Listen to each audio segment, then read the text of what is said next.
마태복음 13장 44절에서 46절까지 말씀입니다. 마태복음 44장에서 46절 말씀입니다.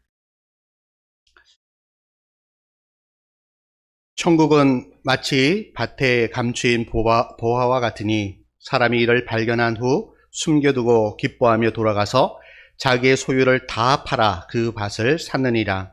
또 천국은 마치 좋은 진주를 구하는 장사와 같으니 극히 값진 진주 하나를 발견하며 가서 자기의 소유를 다 팔아 그 진주를 사느니라. 평안과 위로를 받는 시간 되어야기를 주님의 이름으로 축원합니다.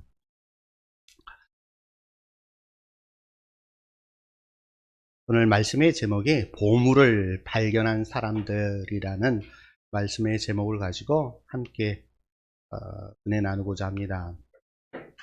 저와 여러분은 이미 보물을 발견한 사람입니다. 그 보물을 우리가 어떻게 활용하고 또한 그 보물을 어떻게 세상 가운데 증거해야 하는가를 말씀을 통하여서 함께 나눠보기를 원합니다. 1995년 3월 달에 KBS 1TV에서 그러니까 지금으로부터 한 30년 가까이 진행된 TV 프로가 있습니다. 진품, 명품이라는 프로그램이 있습니다. 얼마 전 최고가를 기록한 물건이 소개되었습니다. 그 중에 하나가 보실 때 왼쪽에 있는 그 물건입니다. 왼쪽에 고려청자. 정확한 이름은 청자음각 연화문 매병이라는 것인데 국보급에 비견될 정도의 아주 아름답고 그리고 귀한 그런 작품입니다. 그리고 오른쪽의 작품은 김정호 대동여지도를 직접 그린 김정호의 대동여지도. 그런데 일반 대동여지도와 조금 다르게 색깔이 칠해져 있어요. 그래서 아주 귀한 국보급의 작품이라고 합니다. 지금까지 이 두 작품이 공식적으로 최고의 가격으로 판정되었는데 그 가격이 무려 25억에 달한다고 합니다. 어떤 사람은 이것이 어떻게 그런 가격의 가치가 될 수 있습니까? 라고 반문할 수 있지만 보물에 대한 그런 전문가들은 그 보물에 대한 가치를 판단할 수 있는 식견이 있기에 그들은 이것이 진정한 보물이고 이만큼의 가치가 있다라고 그렇게 평가를 합니다. 아주 유명한 일화가 하나가 있습니다. 남아프리카 공화국의 어느 시골 마을에 한 영국인이 지나갑니다. 그런데 그곳에 여러 아이들이 가지고 노는 것이 있었습니다. 그런데 그 물건이 반짝반짝 이렇게 햇빛에 반짝였다고 합니다. 그 영국인은 그 돌멩이가 하찮은 돌멩이가 아니라 아주 값진 보석이다라는 것을 알게 됩니다. 그리고 그 보석을 아이들에게 아주 작은 돈을 주고 물건을 주고 그 물건을 사게 됩니다. 그런데 아이들은 그 작은 물건과 작은 돈을 받고도 너무 행복해하고 너무 기뻐하는 것입니다. 그 아이들은 그 돌멩이가 그들이 상상할 수 없는 가치를 가진 보물이다라는 사실을 그 아이들은 결코 알 수가 없었습니다. 그러나 영국인은 그 돌멩이를 가지고 영국으로 돌아왔는데 그 돌멩이는 바로 엄청난 크기의 다이아몬드였던 것입니다. 그리고 그 다이아몬드는 가공되어져서 대영 제국, 영국의 왕이 쓰는 그 왕관 가운데에 박혀있는 그 다이아몬드로 가공되었다고 합니다. 보물을 알아볼 수 있는 눈을 가진 자에게는 그것이 엄청난 가치를 지닌 보물이지만 그렇지 못한 자들에게는 그것은 단지 하찮은 돌멩이에 지나지 않습니다. 오늘 이 시간 말씀을 통하여 귀하고 귀한 보물을 발견하였을 때 그 보물을 취하기 위하여 어떻게 우리가 반응해야 할까에 대해서 말씀을 통하여 함께 은혜 나누고자 합니다. 오늘 우리의 본문 마태복음 13장은 소위 비유장이다라고 그렇게 불려집니다. 그리고 그 비유의 내용은 하나님의 나라 곧 천국에 대한 비유입니다. 그리고 예수님께서 비유로 말씀하신 그 이유는 그 비밀이 모두가 알아들을 수 있는 것이 아니라 구별된 자에게만 허락된 것이다 라는 사실입니다. 누가복음 8장 10절에 이렇게 말씀하고 있습니다. 이르시되 하나님의 나라의 비밀을 아는 것이 너희에게는 허락되었으나 다른 사람에게는 비유로 하나니 이는 그들로 보아도 보지 못하고 들어도 깨닫지 못하게 하려 함이라. 귀가 있는 자는 그 비유에 대해서를 통하여서 하나님의 나라의 비밀을 알 수가 있을 수 있지만 귀가 없는 자들은 그 말씀을 생명의 말씀으로 받아들일 수 없는 자들에게는 결코 하나님의 나라의 비밀을 알 수 없다라는 것입니다. 또한 하나님의 나라 곧 천국이 진정한 보물이다라는 사실을 믿는 자에게는 엄청난 보물이고 가치이지만 믿지 않는 자들에게는 한낱 돌멩이에 지나지 않고 그냥 지나가는 사람들의 발길의 차이는 무가치한 것밖에 되지 않는다라는 사실을 우리에게 말씀하고 있는 것입니다. 베드로전서 2장 7절에서 이렇게 말씀하십니다. 그러므로 믿는 자에게는 보배이나 말씀을 듣고 또한 그 하나님의 나라의 비밀을 알고 또한 믿는 자들에게는 그것이 보배가 되지만 믿지 않는 자들에게는 한낱 건축자들이 버린 돌멩이와 같다라는 사실입니다. 하지만 하나님께서 그 돌멩이를 모퉁이의 머릿돌로 사용되어지고 그것이 진정한 보배라는 사실을 믿는 자에게는 깨닫게 하신다라는 사실입니다. 우리 성경의 인물들 중에서 수많은 인물들이 있는데 이 중에 처음에는 보물인 줄 몰랐다가 나중에 그 보물의 진정한 가치를 발견하고 변화된 인물들이 많이 있습니다. 그는 우리가 잘 아는 바울이라는 인물입니다. 그에 대해서 잠깐 소개를 하도록 하겠습니다. 사도행전 22장 3절에서는 이렇게 소개를 하고 있습니다. 나는 유대인으로 길리기아 다소에서 났고 이 길리기아에 있는 다소라는 도시는 로마 시대에 있어서 로마에 있는 그 로마라는 도시 다음으로 아주 중요한 전략적 요새인 지역이 바로 길리기아라는 지역에 있는 다소라는 그곳입니다. 그리고 이 성에서 자라 가말리엘의 문화에서 수학하였다라고 이야기를 합니다. 당시의 최고의 석학, 최고의 그런 학자 중에 한 사람이 바로 가말리엘이라는 사람입니다. 최고의 지금으로 치면 모두가 이야기를 하면 그분이라고 인정할 수 있는 그런 최고의 학자, 그가 바로 가말리엘. 그리고 그 문화에서 배웠다, 수학을 했다라고 하면 모두가 인정할 수 있는 그러한 사람이다.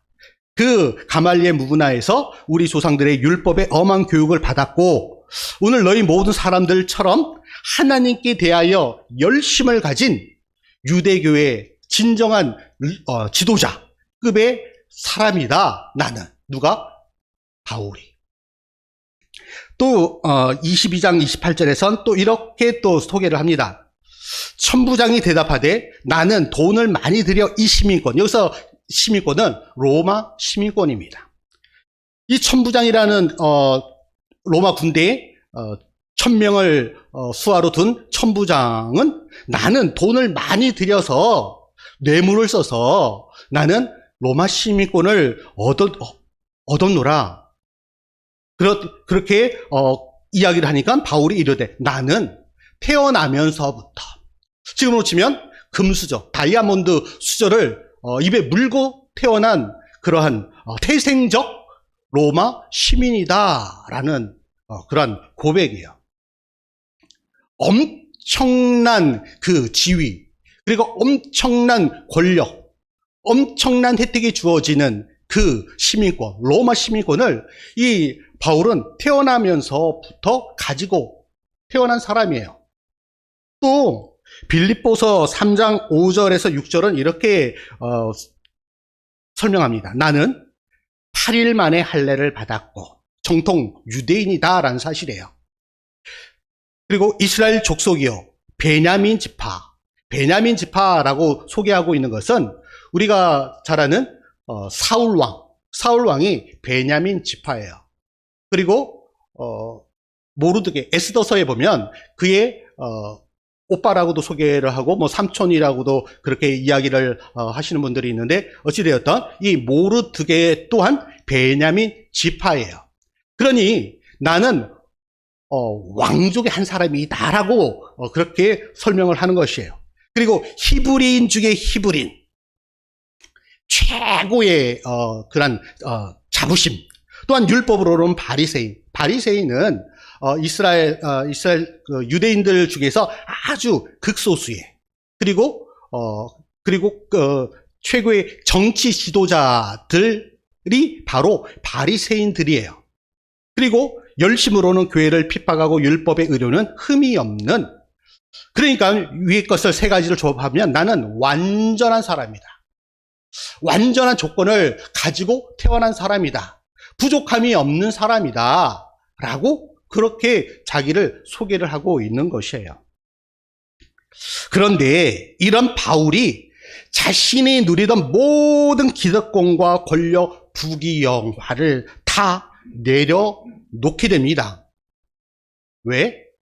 그가 다메섹 도상에서 예수를 믿는 자를 잡아 죽이기 위해서 말을 타고 달려가던 그 다메섹 도상에서 예수님을 만나게 되고, 그 예수님이 진정한 가치이고 복문이다라는 사실을 그가 깨닫게 됨으로 인하여서 지금까지 누리고 살아왔던 그러한 모든 기득권, 부귀영화, 최고의 그러한 권력, 이런 걸 다 내려놓게 되었다라고 하면서 이렇게 고백을 합니다. 빌립보서 3장 7절에서 8절 말씀입니다.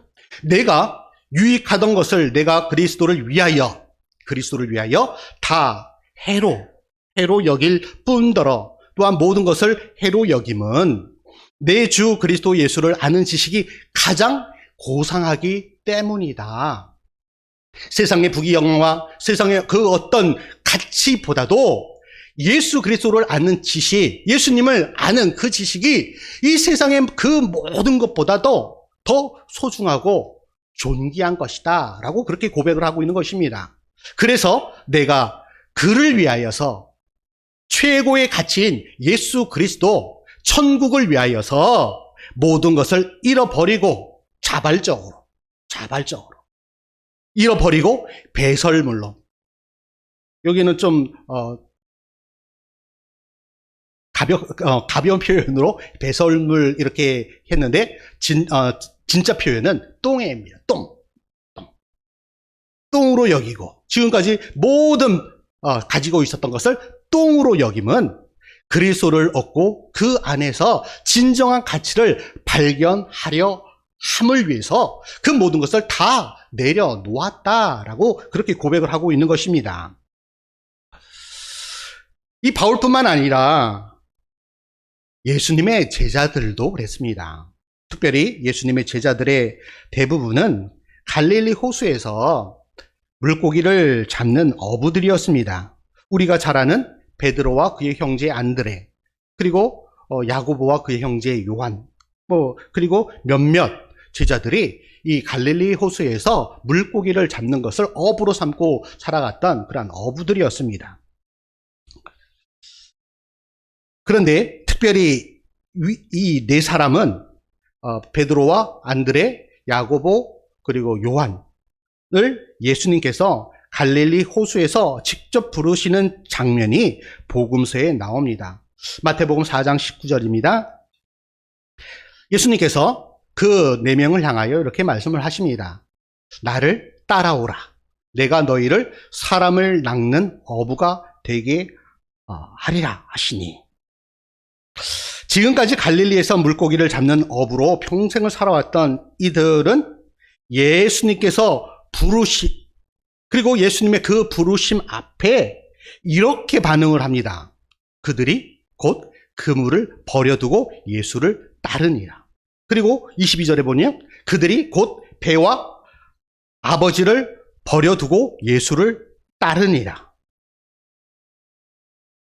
예수님의 그 부르심 앞에 지금까지 가지고 있었던 전 재산이라고 할 수 있는 그물과 배를 다 버리고 곧 바로 예수님의 그 부르심 앞에 즉시 반응하는 이 제자들의 모습을 볼 수가 있습니다.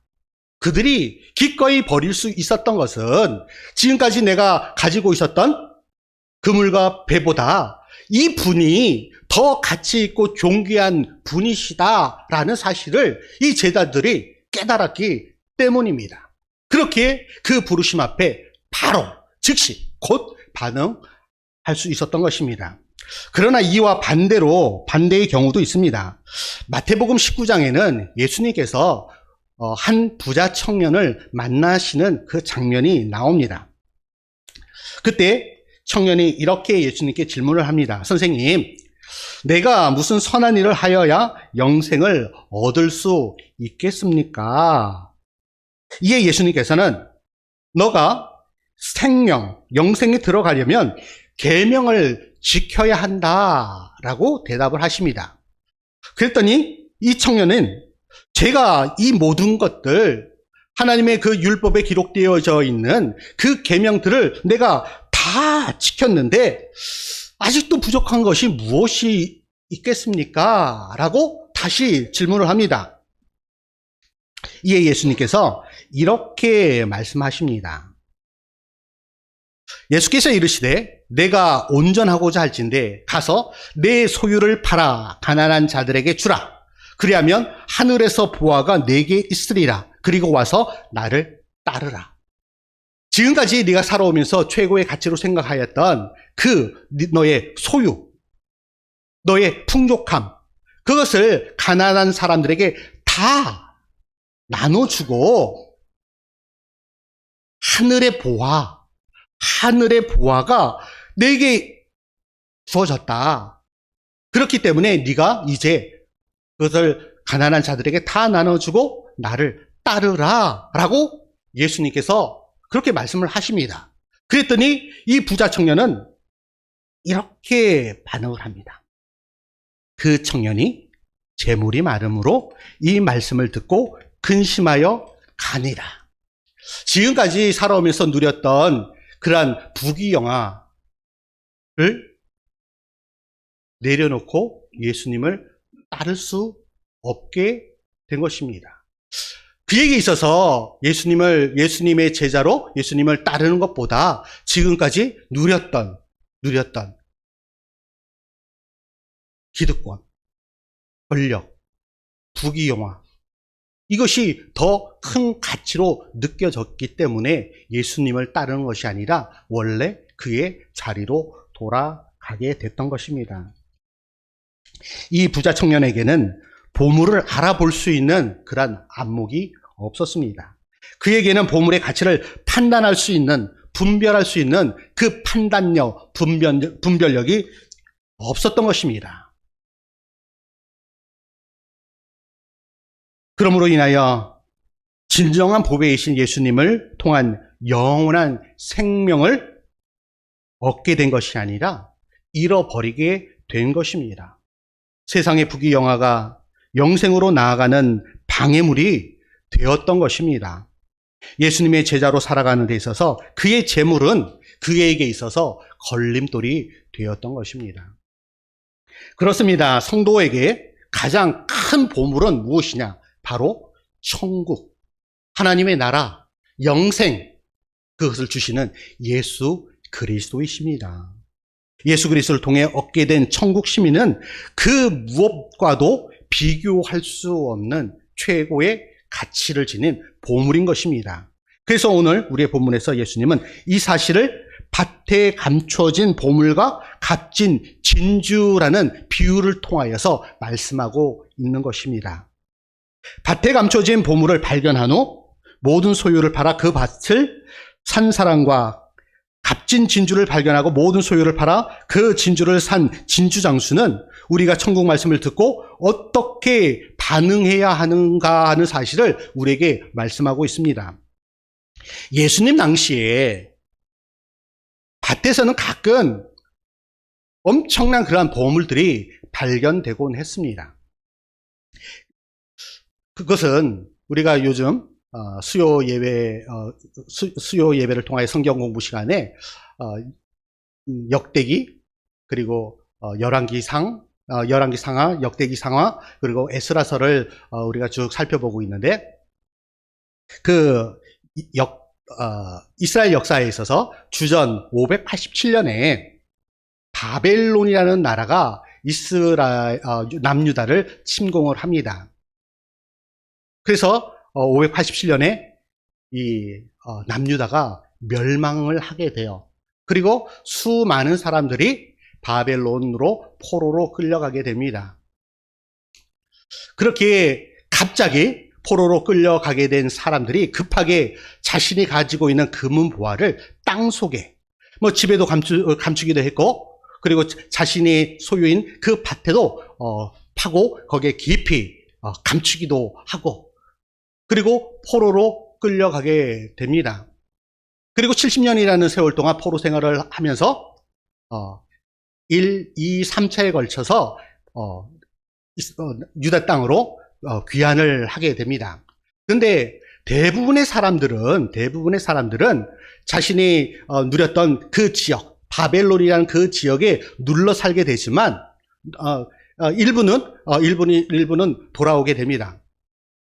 그렇기에 바벨론에 있던 그 사람들이 과거에 유대 땅에 살 때, 포로로 끌려오기 전에 땅을 파고 감춰뒀던 그 보물들, 그 주인들이 돌아오지 않기 때문에 그 감춰져 있던 그 보물들은 그 누구도 알 수가 없었던 것입니다. 이런 배경하에서 예수님께서 감춰진 보물을, 밭에 감춰진 보물을 말씀하고 있는 것입니다. 그리고 값진 진주, 당시에 이 진주라는 것은 어찌 보면 지금 같은 경우는 다이아몬드와 비견될 수 있을 정도로 값진 보물이, 귀금속이 바로 진주였습니다. 지금은 양식을 통해서 진주가 흔하지만 당시에는 깊은 바닷속으로 그 누군가가 들어가서 채취를 해야만 얻을 수 있는 것이 바로 진주였습니다.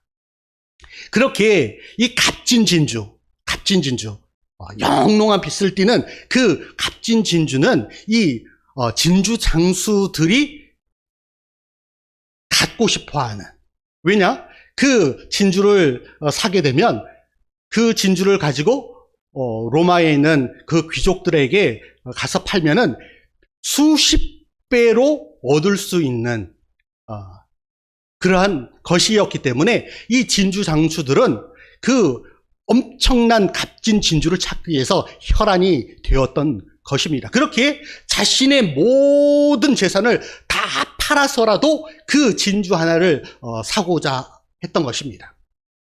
그렇게 이 밭에 감추어진 그 보물, 그리고 값진 진주를 얻기 위하여선 반드시 내가 가지고 있는 그 모든 것들을 내어놓을 준비가 되어 있어야 한다라는 사실을 우리에게 말씀하고 있는 것입니다.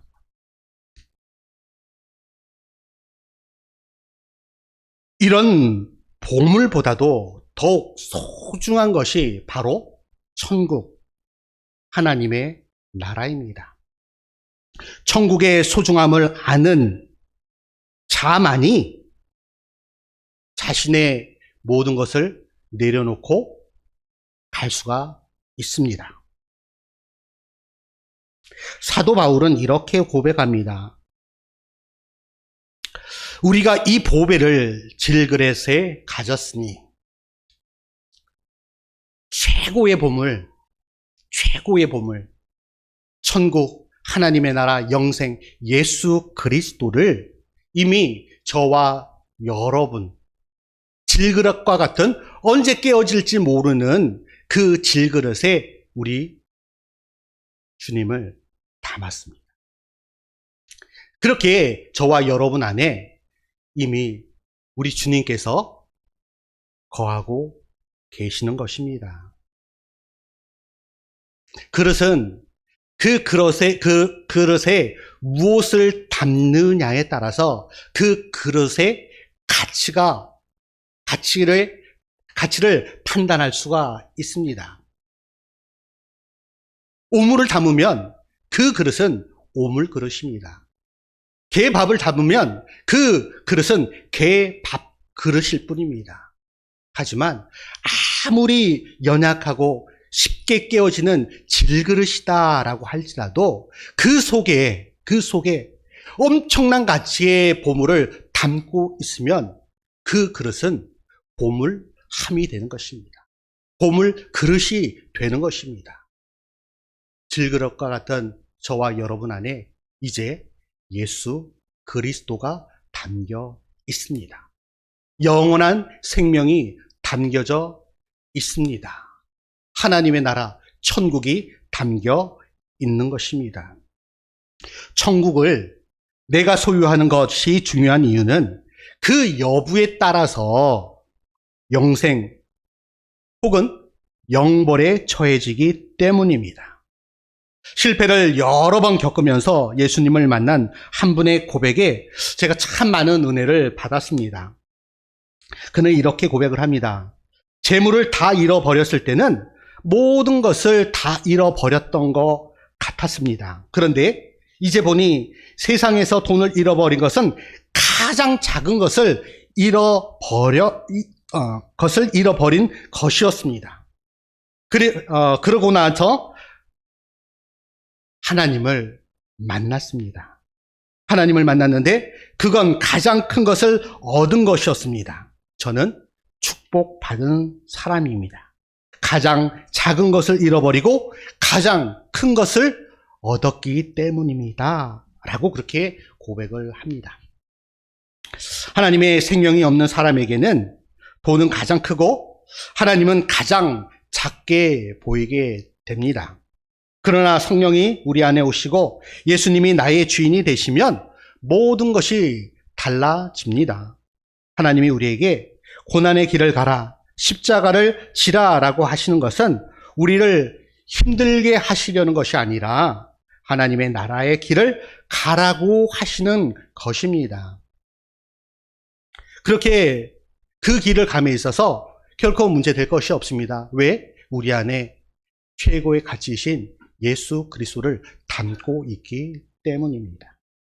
단지 우리가 할 일은 지금부터 우리 예수님을 최고의 보석임을 인정하고 우리의 왕으로 모시는 것입니다. 천국은 보화가 감춰진 밭을 사기 위해 최상급의 진주를 얻기 위해 모든 것을 포기하는 일과 같습니다. 이 포기는 결코 희생이 아닙니다. 내가 가진 모든 소유조차 무의미하게 만들 만큼의 값어치 앞에서 신중함이 도리어 어리석음이 되는 절호의 기회 앞에서 기쁨으로 내 전부를 다 거는 것을 의미합니다. 재물, 지식, 관계, 심지어 목숨까지 모든 소유권을 우리 주님께 넘겨주는 것입니다. 희생으로 여기지 않고 포기한 것과 비교할 수 없는 가치를 얻는다는 큰 기쁨으로 우리 주님 앞에 드려야 합니다. 이 땅에서 되돌려 받지 못할지라도 천국 하나만으로 만족해야 합니다. 천국 백성이 되는 것보다 더 귀하고 감사한 것이 없는 이가 바로 참된 그리스도인이고 참된 제자인 것입니다. 세상에서 가장 귀한 예수를 내 안에 모시고 참된 평안과 천국을 누리며 살아가는 우리 이태훈교회 모든 성도님들 되시기를 주님의 이름으로 간절히 축원합니다.